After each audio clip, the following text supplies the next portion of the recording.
আমি নতুনভাবে দুইটা ধান চাষের জন্য পরিকল্পনা করতেছি।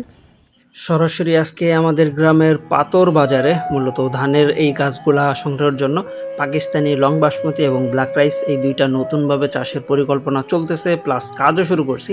আর এইটাই আজকে টুকটাক আপনাদের সামনে তুলে ধরার একটু চেষ্টা করব। দেশ ও দেশের বাইরে থেকে যে যারা আমাদের আজকের ভিডিওটি দেখছেন সকলকে জানাই আন্তরিক শুভেচ্ছা ও অভিনন্দন। প্রিয় দর্শক, আজকে ভিন্নধর্মী একটা জিনিস দেখাবো আপনাদেরকে। আমাদের এলাকাতে কি কি ধানের বীজ পাওয়া যাচ্ছে আর আমি নতুনভাবে দুইটা ধান চাষের জন্য পরিকল্পনা করতেছি, সেটা আজকে ভিডিওর মাধ্যমে আপনাদের সামনে একটু তুলে ধরার জন্য চেষ্টা করি। প্রিয় দর্শক, আমাদের এইটা হলো বাংলাদেশের নড়াইল জেলার লোহাগড়া থানার লাহুড়িয়া গ্রামের কালীগঞ্জ বাজার, যে বাজার থেকে প্রতি সোমবার এবং বৃহস্পতিবার হাটের দিন, অর্থাৎ এই দুইটা দিন বাজারে সব রকম সব কিছুই পাওয়া যায়, গরু ছাগল ইত্যাদি। আর আমাদের এই পাশটাতে আজকে মূলত এই পাতোগুলা বা ধানের গাছগুলা বিক্রি হচ্ছে। আমি এখান থেকে আমার পাকিস্তানি বাসমতি ধানের বীজটা বা ধান গাছগুলা সংগ্রহ করার জন্য আসছিলাম, আর সেটা আপনাদেরকে একটু দেখালাম। এখানে বিভিন্ন জাতের পাতো কিন্তু পাওয়া যায়। তা আমি বাজার থেকে মোটামুটি পাকিস্তানি বাসমতিটা সংগ্রহ করছি। আর এটা সাইজ একটু বড় হয়ে গেছে, যেহেতু এটা মাথা থেকে কেটে তারপরে আজকে রোপণ করা হবে।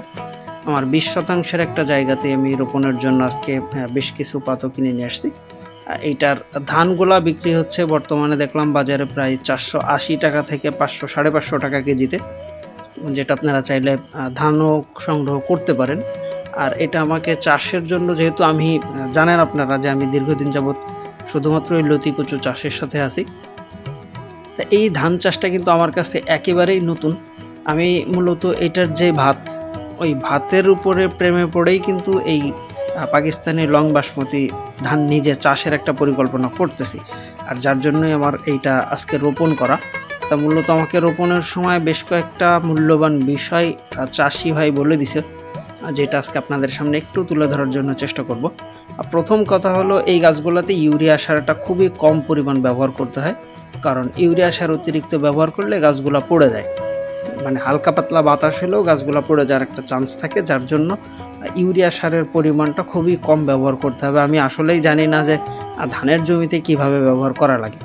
স্বাভাবিকভাবে কচুর জমিতে তো 400 গ্রাম থেকে 600, 620 থেকে 630 গ্রাম পর্যন্ত ব্যবহার করা যায়, ওটা কচুর বয়সের উপরে ভিত্তি করে।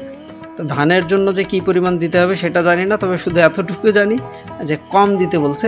আর বাকিটা আমাদের মুরব্বীদের কাছ থেকে, আমার বাবার কাছ থেকে জানতে হবে। এই গেল ইউরিয়া সারের ব্যাপার। আর আরেকটা বিষয় যেটা হলো, পটাশ সারের পরিমাণটা একটু বেশি করে দিতে বলছে, যেটার কারণে শিকড়গুলা নাকি একটু বেশি মজবুত হয়, গাছটা মোটামুটি একটু শক্তপোক্ত হয়। তা এইটা আমি নিজেও জানি, যার কারণে এই দুইটা বিষয় যারা একেবারে নতুন তাদেরকে একটু স্মরণ যেন থাকে, বা কেউ যদি চান, বিশেষ করে ইয়ং জেনারেশন যারা আছেন, এই ধরনের চাষের যদি পরিকল্পনা থাকে, ভিন্নধর্মী কিছু চাষ করলে অবশ্যই ভালো কিছু করা সম্ভব। কারণ আমরা বাংলাদেশটা কৃষিভিত্তিক দেশ, আর আমরা সবসময়ের জন্য চাষবাসের উপরে নির্ভরশীল বেশি। আর এই ব্যবসাগুলা বা এই চাষগুলা, এগুলা কিন্তু অনেকে অনেক রকমভাবে ছোট চোখে দেখতে পারে, তবে আপনি যদি সঠিকভাবে করতে পারেন, বা দামি কিছু করতে পারেন, ইউনিক কিছু করতে পারেন, বা আপনার এলাকার ভিতরে, আপনার গ্রামের ভিতরে, তাহলে আমার মনে হয় এখান থেকে আরও বেটার কিছু পাওয়া সম্ভব। যার জন্য আমি একেবারে তরুণ যারা আছে বা নতুন যারা আছে, আপনারাও চাইলে এই বিষয়গুলো ট্রাই করতে পারেন। সবাই ভালো থাকবেন, সুস্থ থাকবেন। আল্লাহ হাফেজ।